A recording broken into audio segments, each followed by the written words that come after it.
Hi, this is Fernando Martinez, and I'm bringing to you this week's market wrap. I'm from OSL. OSL is Asia's leading digital asset brokerage. Over the weekend, it was a very exciting time. We saw a huge bull trap from 3,700 to 4,190 and back to where we are today at 3,780. This all happened while the difficulty rate for Bitcoin got readjusted. From the last time that it got readjusted in February 10 to February 24, we only saw an increase of 0.17%. So people can do a lot of theories as to why this price action and the difficulty rate happened at the same time. Now, we are seeing that the sentiment for the overall Bitcoin industry is relatively positive.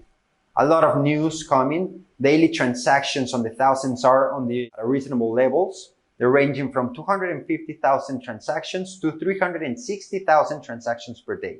Even though the market cap for this coin is right now only $68 billion, we remain relatively positive.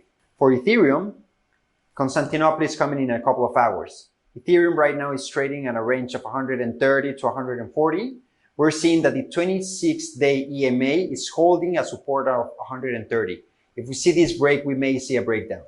Now, from a news perspective, there's a couple. First, BTG, Brazilian's favorite investment bank, launched an STO. This STO is for property market in Rio and in Sao Paulo.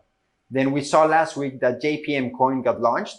A lot of people are not very excited about that, but it's at least a positive step towards the right direction. And last but not least, Tron has decided that they're going to do a fork this 28th of February.